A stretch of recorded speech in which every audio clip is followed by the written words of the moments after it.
اعوذ باللہ من الشیطان الرجیم، بسم اللہ الرحمن الرحیم۔ آیت نمبر 144 سے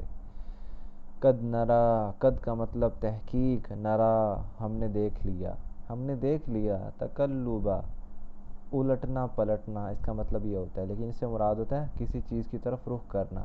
وجہی کا آپ کے چہرے کا، فی السمائی آسمان کی طرف، ہم نے دیکھ لیا آپ کے چہرے کا بار بار آسمان کی طرف دیکھنا، فَلَنُوَلِّيَنَّكَ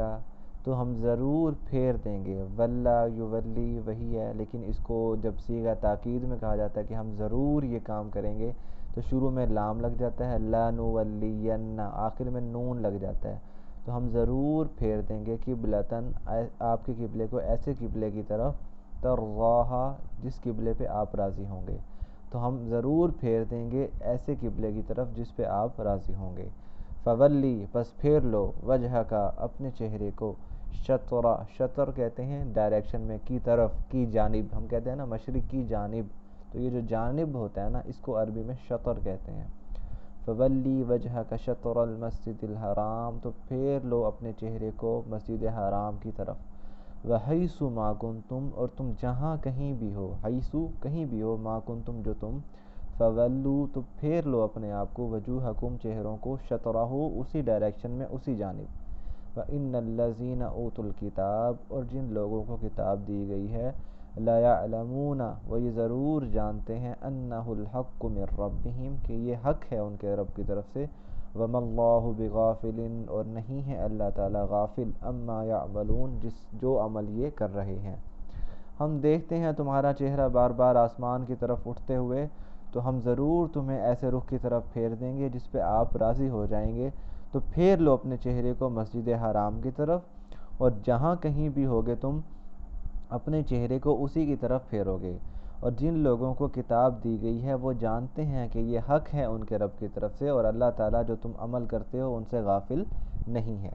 اب یہاں پہ یہ جو نماز کا اس کا قبلے کا تبدیلی کا جو حکم آیا تھا وہ نماز کے دوران آیا تھا، یہ حکم رجب یا شعبان 2 ہجری میں نازل ہوا۔ ابن سعد کی روایت ہے کہ بھی آپ صلی اللہ علیہ وسلم دعوت پہ گئے ہوئے تھے، وہاں ظہر کا وقت آیا تو آپ صلی اللہ علیہ وسلم نے نماز پڑھائی، 2 رکعتیں پڑھا چکے تھے کہ تیسری رکعت میں وحی کے ذریعے آیت نازل ہوئی کہ آپ رخ بدل لیں، تو رخ میں آپ صلی اللہ علیہ وسلم نماز کے دوران ہی بیت المقدس سے خانہ کعبہ کی طرف پھر گئے تھے، اور اسی کے بعد مدینہ میں اور اطراف مدینہ میں اس چیز کی منادی کروا دی گئی تھی کہ اب رخ اس کو بدل دیا گیا ہے، اب جو ہے قبلہ خانہ کعبہ بنا دیا گیا ہے بیت المقدس کے ہٹ کے، خانہ کعبہ جنوب میں تھا مدینہ سے، اور جو وہ ہے شمال میں تھا بیت المقدس، تو اس وجہ سے بہت سی چینجنگ ہونی تھی نماز کے دوران ہی، تو بہت سی جگہ پہ نماز کے دوران ہی جنہوں نے سنا انہوں نے اپنا رخ چینج کر لیا، اور یہ جو آیت بتائی جا رہی ہے کہ ہم آپ کا چہرہ آسمان کی طرف دیکھ رہے تھے مڑنا، تو اس کا مطلب یہ ہے کہ آپ صلی اللہ علیہ وسلم پہلے سے ہی چاہتے تھے کہ رخ کو بدل کے خانہ کعبہ کی طرف کیا جائے، اور وہ اس چیز کی ضرورت محسوس کر رہے تھے کہ یہ جو یہودی ہیں یہ بدل چکے ہیں، انہوں نے اپنی دین میں اتنی تبدیلیاں کر لی ہیں کہ ان کو اب یعنی دین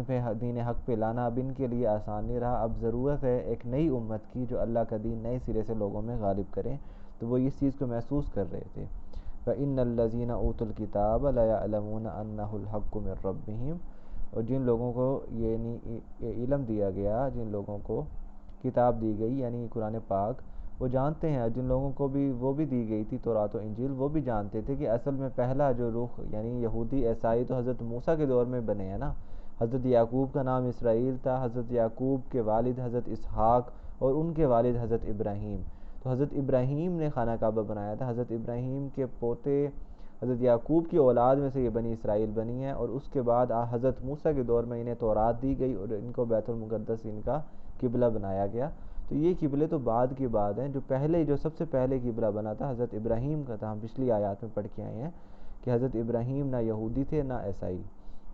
تو یہ جانتے ہیں، یہ جو ان کو کتاب جن کے پاس ہے وہ جانتے ہیں یہ ان کے رب کی طرف سے حق ہے، اور یہ جو اعمال کر رہے ہیں اللہ اس چیز سے غافل نہیں ہے، یعنی یہ جو جان بوجھ کے کیڑے میں نکال رہے ہیں اصل میں ان کو پتہ ہے حق ہے، پھر بھی یہ جان بوجھ کے عمل کر رہے ہیں، تو اللہ غافل نہیں ہے ایسے اعمال سے۔ تو آج یہی آیت نمبر 144، کل انشاءاللہ آگے پڑھیں گے، وما علینا الا البلاغ المبین۔